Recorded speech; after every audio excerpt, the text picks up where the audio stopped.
New Deal's impact geographically and the courts. These two things were both so short, I just combined them into one. So when looking at the New Deal, it is going to impact certain areas of the country even more so than others. A lot of this is because of like the agricultural programs are obviously going to impact like the South and the West particularly by boosting like farm prices and income and promoting diversification, financing mechanization, etc. We're also going to see the South is going to get a lot of that infrastructure by the New Deal. They're going to help pay for like urban sewer systems, airports, bridges, roads, harbor facilities, etc., etc. Though admittedly, southern states were actually pretty bad about contributing their fair share of the costs. Still, they were happy to receive all the funds anyway. One of the most famous programs of the New Deal is actually going to be the TVA, or the Tennessee Valley Authority, that was established in 1933 and went over 7 states, as you can see in this picture to the right. Basically, in this area, they're going to build dams to control floods and generate hydroelectric power and just so much more.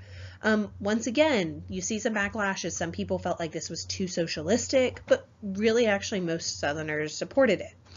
The big drawback from the TVA, though, is going to be the environmental damage it does. And unfortunately, this was really only apparent years down the line. Still, during this time period, we're going to see a lot of the South is going to be a lot more integrated into the nation, partly with electricity. The countryside is going to get electricity through like Rural Electrification Administration, the REA, which is going to sponsor a lot of rural nonprofit electric cooperatives. When it comes to the West, they're also going to really love federal relief as well. We're going to see things like the Bureau of Reclamation building huge dams that would control river systems and promote large-scale development. One of the most famous dams, the Hoover Dam, is built at this time period, which I definitely recommend. I don't think they let you drive over it anymore, but there should be a road that you get to look down on it, and it can be a really fascinating experience, and it's really big. When you look at pictures of it, it doesn't really do it justice. Once again, this is about like preventing flooding and provide hydroelectric power. We're going to see the government also subsidize and stimulate a lot of Western economic development, especially like agribusinesses. And once again, you see the West loves this assistance, but sometimes dislike the government rationale and like resource management because they were looking at short gains rather than further down the line. The other thing that we have to make note of here is going to be activism. So if we rewind back to Hoover being president, he had worried about the government getting involved with all these programs across the nation might actually cause there to be less activism from the private side of things. But actually, we're going to see an upsurge in activism during this time period. A lot of groups that were made by the New Deal, like the AAA, are going to help set up communities that are going to start making their own agricultural policy. And we actually see charity increasing, partly because when people have money, they want to give money. They want to help each other out, especially having all had that shared experience together leading up to this point. So we actually see the opposite of what Hoover worried about. So I want to ask you this question. I really want you to think about it. Think about all of the programs of the New Deal and everything. How does the New Deal and its impact still affect you today? And I'll give you a couple seconds to kind of make note of this before I go to the next slide.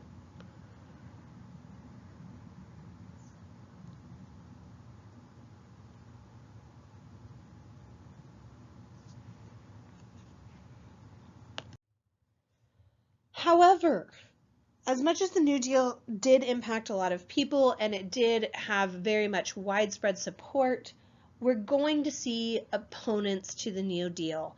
And really the Supreme Court is going to be FDR's most dangerous opponent during this time period.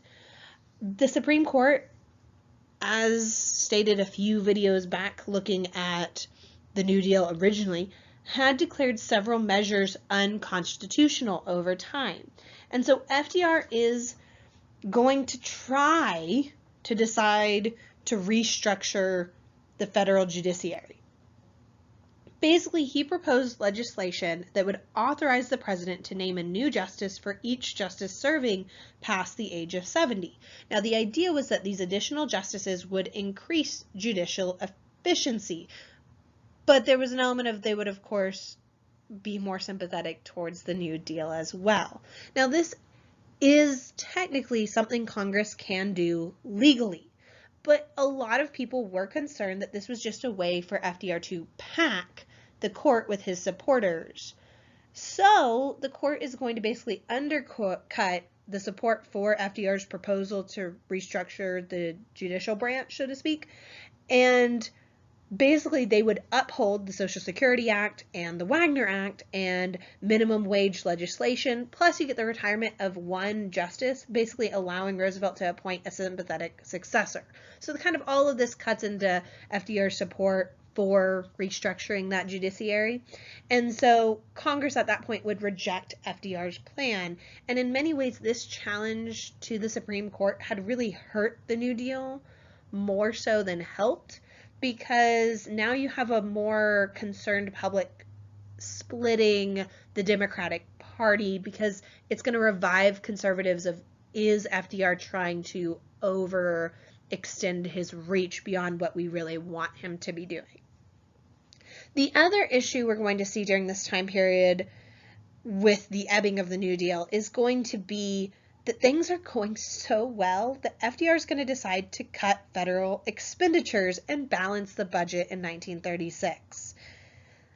The problem is, when he does this, private investment and employment are going to remain stagnant and the economy plunges again. In fact, we get a record decline in industrial production during this time period. So by 1938, FDR reluctantly has to increase spending again. So when we're looking at the problem of the Great Depression, one of the biggest issues is that FDR and Congress would not spend what was really necessary to actually end the Depression. It's only the vast expenditures from World War II that bring recovery. And that's really important, because a lot of people go, oh, the New Deal didn't end the Great Depression. The problem is it could have if they spent more. However, we can't really know that 100% sure. But what we can say is it still was government spending in the end that ends the Great Depression. The difference is government spending on like armaments and the army and the military during World War II is what ends the Great Depression.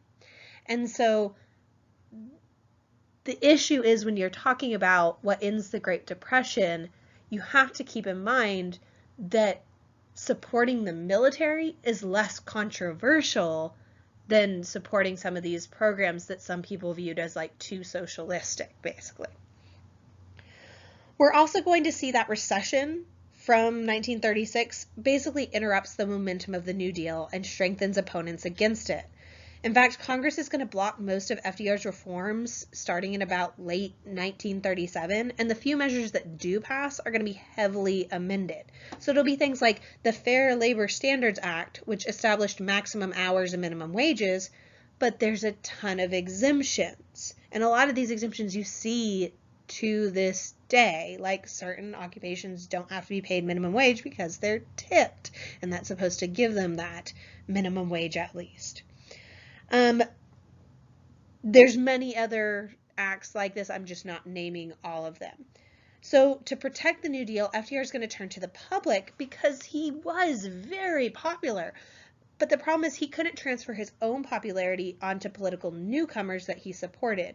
So the 1938 elections, that's the midterm elections and stuff like that, they don't repudiate the New Deal. Democrats are still going to retain majorities in both houses, but you are definitely seeing a revival of the Republican Party during this time period. Just a quick note, this is the end of all the notes that are going to be covered in Exam 2.